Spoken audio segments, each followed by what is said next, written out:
this segment, we do have with ourselves Shahin Hassan, who I'm sure you guys know from The Apprentice. And if you don't know, you will know him now because, again, a very familiar face in the community. So, Baya, welcome to the show. Assalamu alaikum. Well, salam. How are you today? Good, thank you. How are you? I'm good, thank you. I have a lot to say about yourself, but I think rather than doing all the talking, I'll let you do some of the talking today. Yeah, sure. Yeah? No worries. Okay. So obviously, Baya, I know you started your career obviously very young, as we all do. So you are a chartered engineer. Yeah. What made you decide you wanted to go into engineering? I think from a young age, Yeah. I had an interest in cars and how things work. So, Right. Naturally, I wanted to pursue that field. So, I read engineering at university, got a degree in that field and went into work straight away within an engineering discipline. But with engineering, right, isn't there like different types of engineering, which makes me a bit confused? Like there's aeronautical engineering or like the other kinds of engineering whose the names I can't pronounce, but I'm sure you know of. Absolutely, you're Yeah. right. So engineering is a broad discipline. Yes. So you have electrical engineering, electronic engineering, aeronautical engineering, medical engineering. Yes. So there's lots of different fields. And then you've got computer science and everything kind of comes together, right? So I focused on electrical engineering because that was the kind of area which kind of linked hardware to software and obviously electricals. So that was the kind of area which I focused on. And then when you went on to obviously like graduate, what was the job market like at the time? Did you get a job straight away? What kind of work did you do at the time and how did you find your degree helped? So this was in like the late 2005-06 time, so quite a long time ago. I mean, it was really good, to be honest with you. Lots of opportunities. At university, you have like open days and you have lots of career days where companies come and they show what they do. So you get a lot of information through those kind of career days. Then it's a matter of applying for the jobs and going through the process. So they're all graduate schemes, so they're quite competitive as well. I applied to lots of different types of companies and I wasn't successful in all of them. But luckily I got through to one, which was Atkins Global Consultancy. They're a large multidisciplinary company and managed to get on their grad scheme. So that was really good. Amazing. But with some of the failures, at least, like some of the applications that weren't successful, I find like I'm applying to a lot of jobs and then I get a rejection and I'm like really upset about it. How did you handle it at the time, at that age? So it's really good to fail early. Why? Because you learn a lot about yourself as well, okay? And it's good to take the feedback. So whether it's, constructive criticism is good for you, so you can always apply it to your next interview. So it may be that you're really good on paper, right? But in a grad scheme, what they look at is all sorts of different things. How you are in a group setting, how do you tackle this problem with in a difficult situation. So all of these things you got to practice. And so it's not just one thing which is like your grades, for example. It's a mix of everything. So one thing that I took away was, okay, you got to be more kind of collaborative, work with people, show empathy, and that kind of helped me for my next interview. And that's the way. It's a learning curve.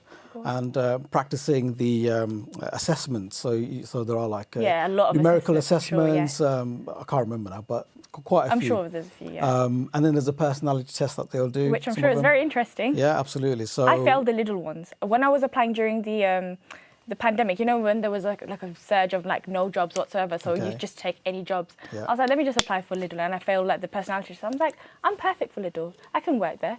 But I guess personality. They like certain set of people. But so that was good. So luckily that I got a role in as a grad. Yeah, so that was good. And then working for, of course, Atkins. What was it like? I mean, it's your first job after university. How did you find it? It was good. I mean, it was quite structured. So you had to do like a 2-year grad scheme, and because you get a bonus at the end of the kind of period. So that's how they hook you in, and you have to do the scheme. So that was good, and lots of opportunities, working on some major projects. So primarily my one was around intelligent transport systems, so connecting. Using technology to reduce congestion on the roads. So all the they're called what are they called? Probably left your head now. Yeah, probably. all the advanced motorways networks that you see with hard shoulder running. So that's intelligent transport system using. So when there's congestion on the motorway, they'll open up the hard shoulder. So it's all the calibration, all the intelligence that goes behind doing all that. So things like that I was involved in. That was really good. So so you learn a lot.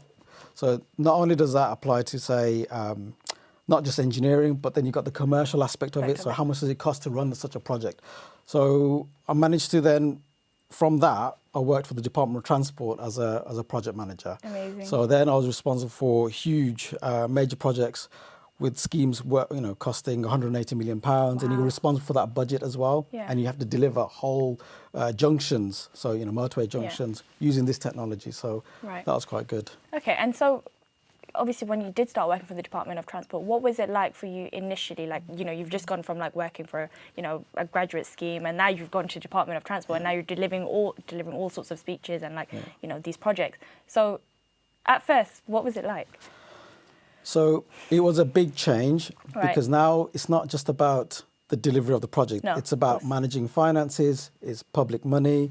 You have, the ministers to answer to. And you have to justify it. You have to justify it. Right. So everything was scrutinized. So you have to have your meetings with the clients, not the client, the clients, as well as the suppliers, the contractors, and everything was scrutinized. Wow. And, there's lots of, government spend reviews and stuff like that. So those kind of things were quite challenging, but it was a good experience as well.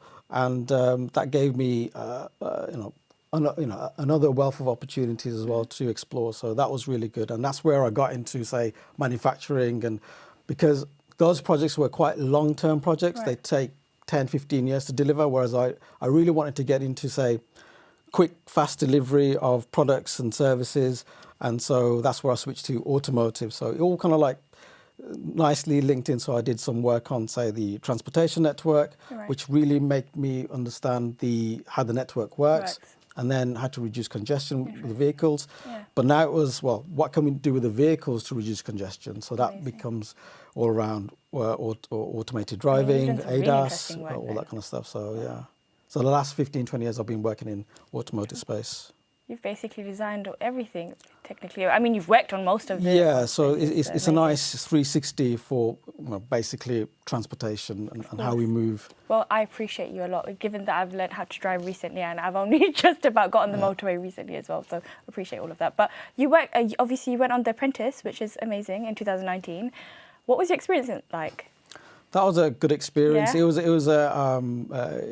a shock to the system, to be honest with you. Why was it a shock?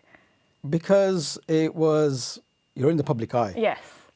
It was a major thing. All the national newspapers know you, contacting you. Yes. Being associated with the BBC was a big deal. Big deal, yeah. Of course.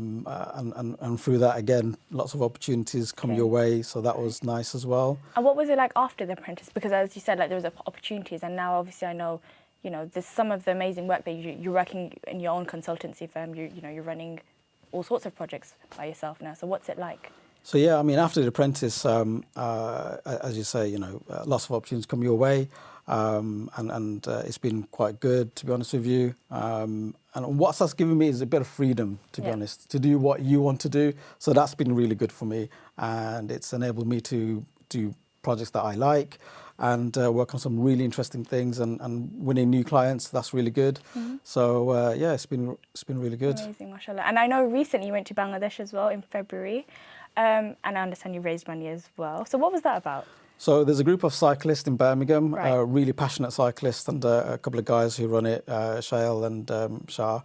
And they've got a group called the Epic Expeditions, and through that there's about 30 cyclists who we raised money, about £45,000, and we went to Bangladesh and we did a 450k cycling tour from Chittagong, and we went to we went to Rangamati, then to Bandarban, from Bandarban to Cox's Bazar, and then from Cox's Bazar to Teknaf. It was awesome. It was amazing. It was one of the most amazing things. And was this all in one day? No, it was over like a few days, to be honest. So you got to see that side of Bangladesh as well. And it's probably something that I wouldn't have ever done if it wasn't for that group. So that was awesome. I mean, it's amazing to see how your journey's spanned over like the past few years, and like to see how, of course, like, you know, you've gone from like doing chartered engineering to like now, being on the apprentice and then doing the projects that you do, which is great. And how do you reflect on that now that you look back? Do you know what? It's nice to get involved. What you got to do is put yourself out there. You need to take risks. You need to be open to opportunities, and take things that come your way and make the most of every opportunity. Whether it's a small opportunity or a big opportunity, just take it. And there's always something to learn from. So that's what I think is really important. Thank you so much, Bayo, for being on the show today. Really No worries.